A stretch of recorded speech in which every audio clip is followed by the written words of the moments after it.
Hola, bienvenido nuevamente al canal de asesoría RRHH.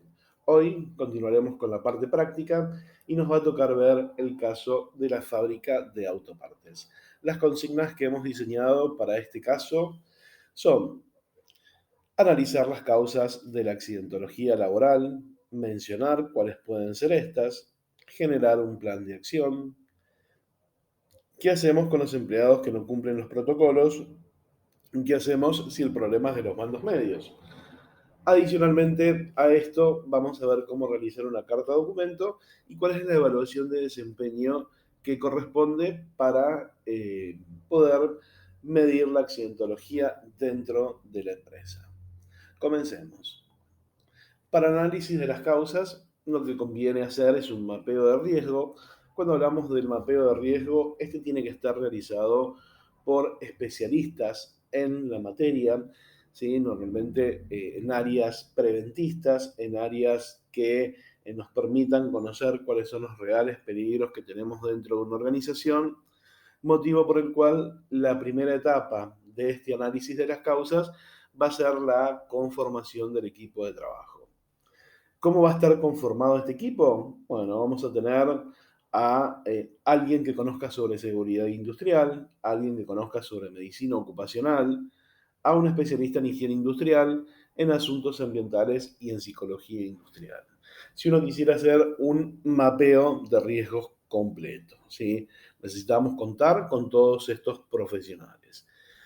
Una vez que tenemos armado este equipo de trabajo interdisciplinario, lo próximo que vamos a tener que desarrollar es poder recopilar la información. Cuando hablamos de la recopilación de información, hablamos de documentación histórica que tenga la organización con respecto a los accidentes laborales que surgieron en el pasado de la empresa, cuáles son los datos y la formación de las personas que se desarrollan en un puesto de trabajo, cuáles son los planes de prevención existentes dentro de la organización y así también ver los últimos accidentes laborales dentro de los últimos tiempos, dentro del último periodo, ¿sí? Esto lo que nos va a permitir es poder tener estadísticas reales de cuáles son las causas por las cuales nuestros trabajadores se accidentan. Después necesitamos identificar los riesgos. Cuando hablamos de la identificación de los riesgos, hablamos de poder localizar dentro de la planta productiva cuáles son los agentes generadores de esos riesgos, ¿sí? Y acá podemos hablar del funcionamiento de las máquinas, podemos hablar de los lugares donde hay que entrar con elementos de protección personal, podemos mencionar si la empresa trabajara con agentes contaminantes, los lugares en donde están esos agentes contaminantes.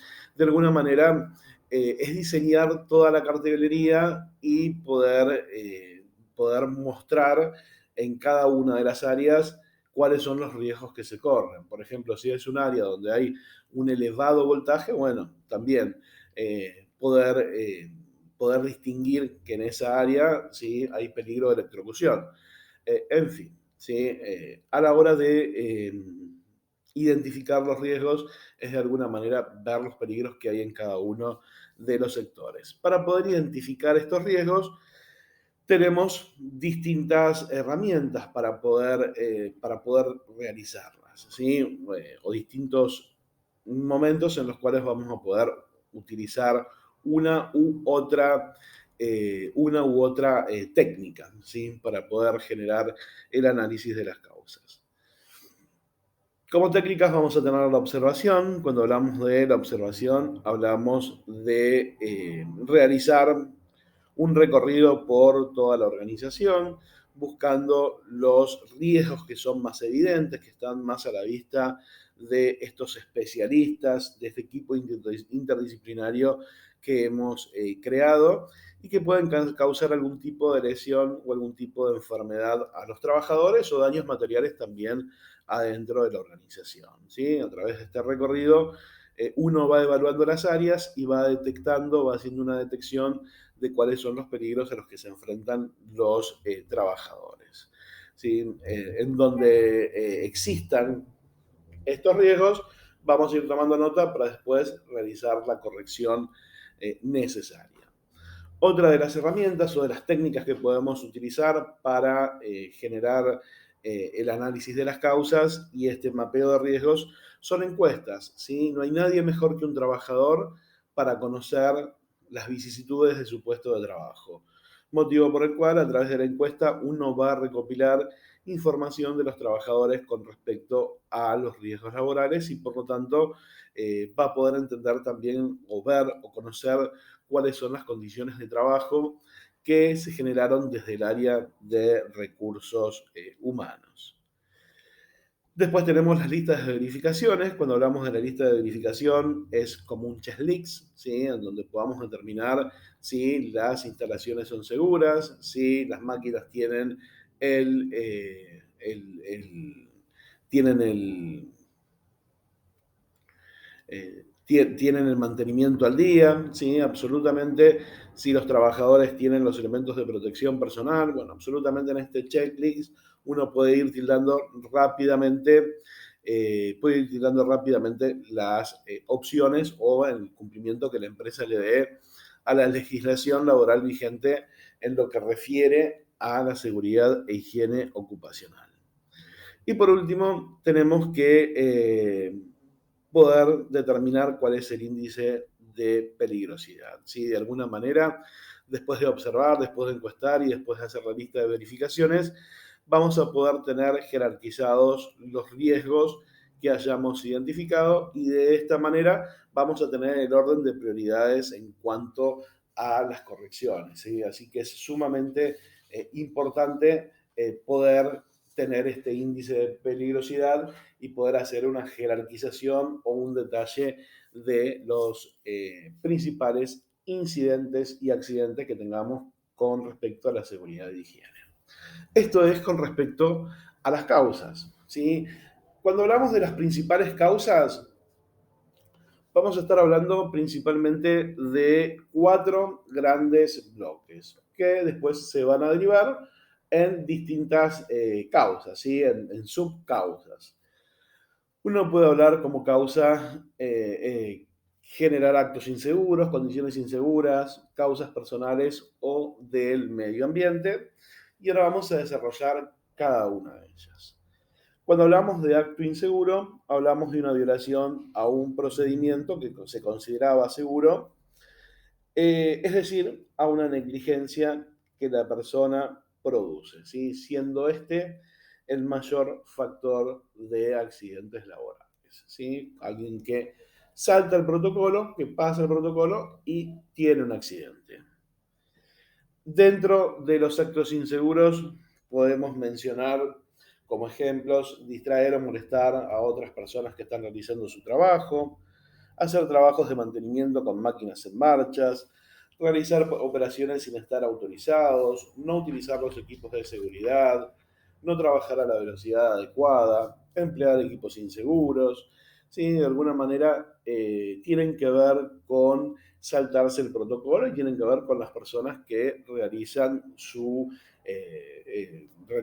tareas y, por ejemplo, no están autorizadas a ir a un sector, van a ese sector y se caen, tienen un accidente. Bueno, esa es una de las principales causas de actos inseguros.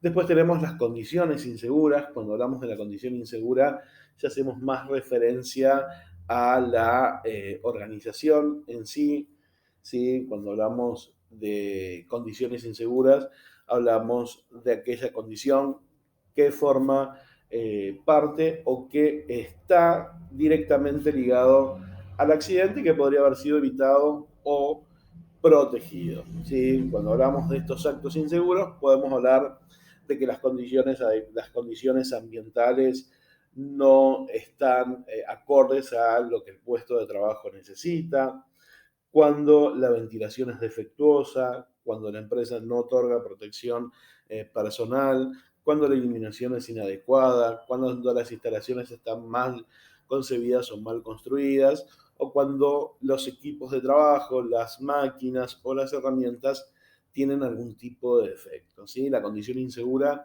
es netamente imputable al empleador. Después tenemos las causas personales. Cuando hablamos de causas personales, son causas internas que le suceden al trabajador y que normalmente forman parte de la principal causa de accidentología, no solamente en Argentina, sino también en el mundo. Y tiene que ver con tener hábitos inseguros o generar o tener un desconocimiento del trabajo, ¿sí? Principalmente los accidentes se dan porque las personas que ocupan un cargo desconocen su trabajo, no están preparadas, no están capacitadas para llevar adelante esas tareas, ¿sí? Así, motivo por el cual el Departamento de Recursos Humanos deberá, junto con el jefe del sector, deberá generar capacitaciones para poder evitar este tipo de accidentes laborales. Y por último tenemos el medio ambiente. Cuando hablamos del medio ambiente, hablamos que son causas internas propias al trabajador, pero que están motivadas por el ambiente social donde las personas viven, trabajan, se desarrollan y se desenvuelven. Y esto es un poquitito más profundo porque puede tener que ver con los problemas de salud que tenga una persona o con problemas asociados a problemas sociales o problemas económicos. ¿Sí? De alguna manera, cuando un trabajador está muy inmiscuido en sus problemas personales, probablemente eso lo lleve a cometer algún tipo de error en cuanto a su trabajo. ¿Sí? De todos estos que acabamos de mencionar, ustedes pueden seleccionar los tres que crean convenientes para poder desarrollarlo a la hora del examen.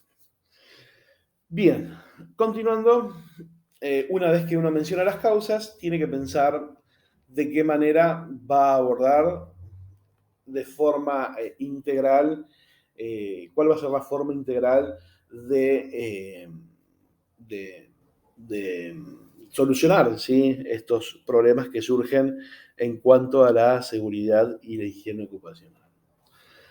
Podemos decir lo siguiente, si uno quisiera ir por el macro, ¿sí? Pensar absolutamente en una solución hacia toda la organización, lo que podemos generar es un plan de riesgos laborales. ¿Sí? Cuando hablamos del plan de riesgos laborales, vamos a hablar de 4 etapas. La primera de ellas es conocer los riesgos para evitar los accidentes.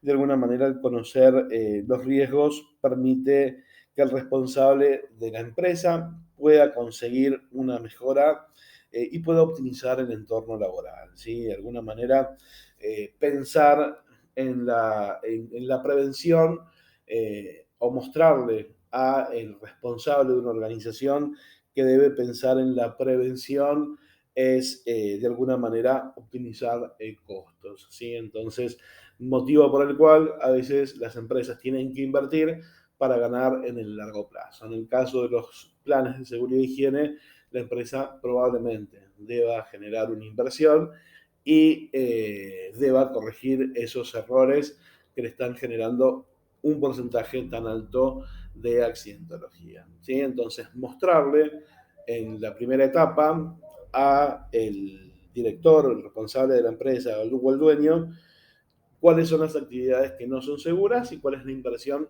que se debería hacer para optimizar ese entorno laboral. La segunda etapa es la prevención de riesgos. ¿Sí? Cuando hablamos de la prevención de riesgos, tenemos que pensar de qué forma o cuáles son las herramientas que uno le va a brindar a los trabajadores, ya sea de una planta productiva o ya sea de una oficina. ¿Sí?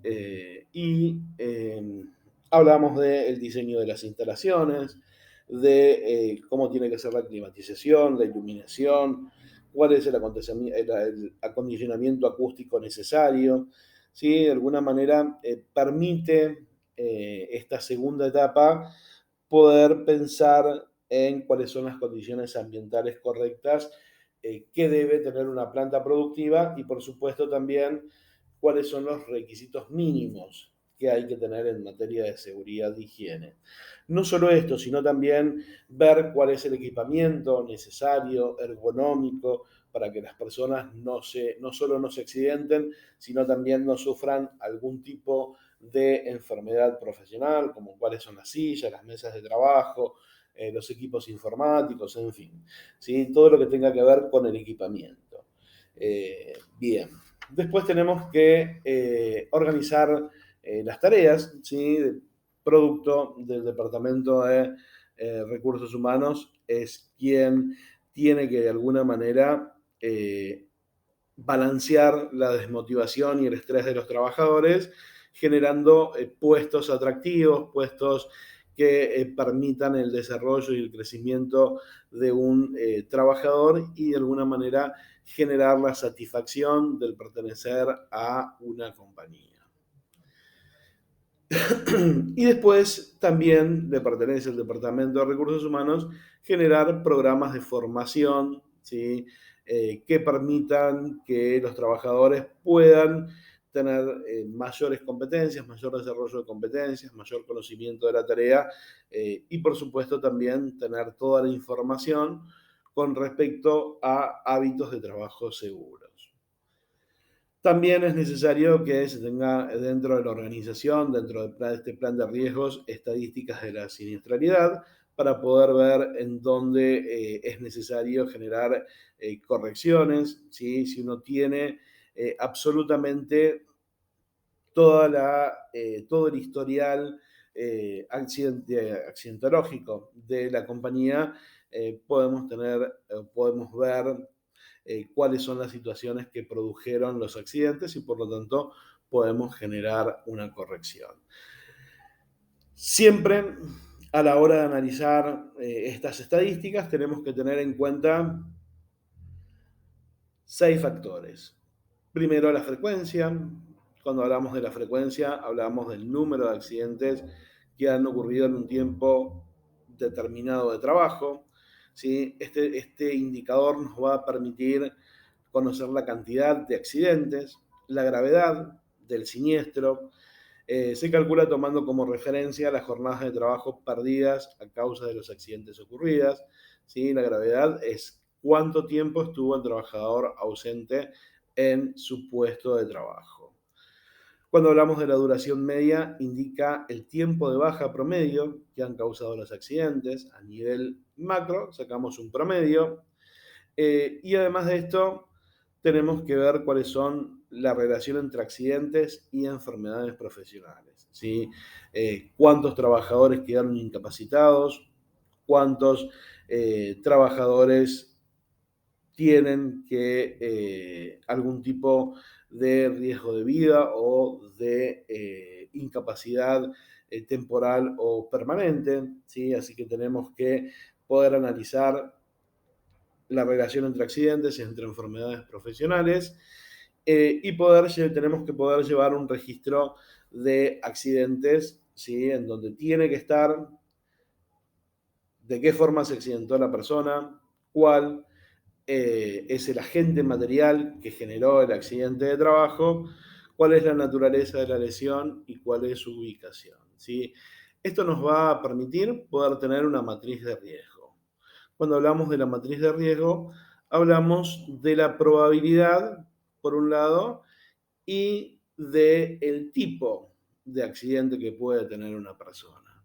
Como nosotros podemos ver en el gráfico que tenemos sobre la matriz de riesgo, vemos verde, amarillo y rojo, ¿sí? Cuando vemos el rojo vamos a tener correcciones urgentes porque la probabilidad de que una persona tenga un accidente laboral es alta y en su defecto necesitamos hacer correcciones urgentes. Después tenemos en amarillo cuando son moderados, cuando hablamos de un accidente moderado, requiere intervención, pero no urgente. Las personas pueden seguir desarrollando sus tareas y cuando estamos en verde vamos a hablar directamente de algo leve, ¿sí? Algo que no requiere intervención, que la empresa absolutamente cumple con todo, entonces por lo tanto no es necesario realizar ningún tipo de corrección en ese sector, pero sí es importante tener esta matriz de riesgo para poder evaluar los casos o los asuntos graves. ¿Sí? Muy bien. Continuando con el caso, ¿qué evaluación de desempeño tenemos que utilizar para medir los riesgos laborales o los accidentes o todo lo que tiene que ver con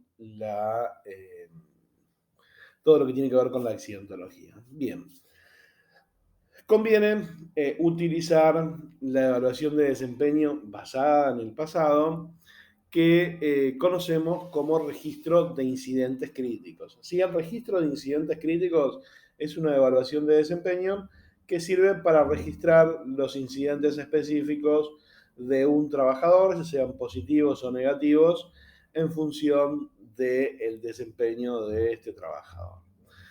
Normalmente uno en este tipo de evaluación de desempeño va a medir todo lo que es el control de riesgos y la prevención de accidentes y va a medir también el control de las materias primas, el material procesado y la forma en que el trabajador realiza sus tareas o sus funciones en cuanto al uso de elementos de protección personal, en cuanto a las acciones seguras o inseguras que lleva adelante. ¿Sí? Así que esta evaluación de desempeño es sumamente importante. Si la empresa tiene mucha accidentología, uno la puede utilizar para ver realmente si las personas están cumpliendo con las políticas, ¿sí? Empresariales que tengamos en cuanto a la seguridad y la higiene ocupacional. Después, ¿cómo hacemos una carta de documento? ¿Sí? ¿Qué debe contener la carta de documento para sancionar a un trabajador? Bueno, la carta de documento debe tener los datos del trabajador, los datos de la empresa, eso en la parte superior, en el cuerpo, bueno, donde va el mensaje, tenemos que avisarle, ¿sí? Al trabajador cuál es el motivo por el cual le estamos enviando la carta documento. No solamente cuál es el motivo, sino también tenemos que tener en cuenta cuáles son los antecedentes. Por ejemplo, si vamos a suspender a alguien, poner los antecedentes en donde hicimos los distintos apercibimientos verbales y los apercibimientos escritos hasta llegar a esta situación de suspensión. Tenemos que poner la cantidad de días que va a estar suspendido, cuándo va a ser esa suspensión, hasta cuándo se va a extender y cuándo se debe presentar a trabajar. Adicionalmente a esto, tenemos también que indicarle que los días en los cuales va a estar suspendido va a gozar de una licencia sin goce de sueldos, motivo por el cual no va a cobrar el sueldo durante esos días. Y después tiene que estar la firma y el sello de la firma y el documento del apoderado de la organización o aquel que tenga registrada la firma para poder realizar este envío de cartas documento. ¿Sí? Pero siempre tiene que estar en el cuerpo bien detallado cuáles son los antecedentes y cuáles son la cantidad de días y cuándo la persona se debe presentar. ¿Sí? Bien, eso con respecto a la carta documento. Después, ¿qué hacemos si los empleados no cumplen? Que sería un poquitito la pregunta anterior a esta. Bueno, ¿qué hacemos si los empleados no cumplen? Bueno, uno puede aplicar un programa de disciplina progresiva. ¿En qué consiste el programa de disciplina progresiva? Consiste ni más ni menos que en poder, consiste ni más ni menos que en poder aplicar distintos apercibimientos antes de llegar a sanciones severas. Cuando hablamos del programa de disciplina progresiva, vamos a tener apercibimientos verbales, apercibimientos escritos y después recién la suspensión. ¿Sí? De alguna manera uno va a ir sumando a lo largo del tiempo apercibimientos para poder después sancionar al trabajador y llegar quizás hasta una desvinculación con justa causa. ¿Sí? Es un trabajo acumulativo en donde en cada equivocación le vamos a ir haciendo firmar al trabajador o en cada cumplimiento de una política. ¿sí? Bien. Y por último, ¿qué hacemos si el problema es de los mandos medios? Bueno, si el problema es de los mandos medios, tendremos que detectar cuáles son las necesidades que tengan estas personas con respecto a la capacitación, teniendo en cuenta la herramienta de detección de necesidades de capacitación, ¿sí? Haciendo una observación y viendo cómo estos se comportan con sus equipos de trabajo, realizando algún tipo de entrevistas para conocer cuáles son las necesidades del equipo de trabajo en el momento actual o futuro, viendo los resultados de la evaluación de desempeño de los mandos medios, ¿sí? De alguna manera estando atentos a esta detección de necesidades con respecto a la capacitación. Y en función de eso, generar los distintos programas en función de lo que hayamos detectado. Por ejemplo, si uno detecta que el problema está en la comunicación, vamos a hacer una comunicación efectiva. Si uno detecta que el problema está en el liderazgo o el estilo de liderazgo, bueno, modificaremos el estilo de liderazgo. Si uno detecta que el problema es de trabajo en equipo, generaremos una capacitación en trabajo en equipo. ¿Sí? Y si es muy difícil de poder solucionarlo, bueno, contratemos un coach y que el coach sea quien genere estos cambios en los hábitos de estos mandos medios, ¿sí? Pero siempre que tengamos problemas con los mandos medios, se soluciona buscando la detección de necesidades de capacitación. Bien, si les gustó nuestro video del día de hoy, les pedimos que compartan, que se suscriban, que comenten y que inviten a más personas que se sumen al canal. Muchas gracias, nos vemos en nuestro próximo video.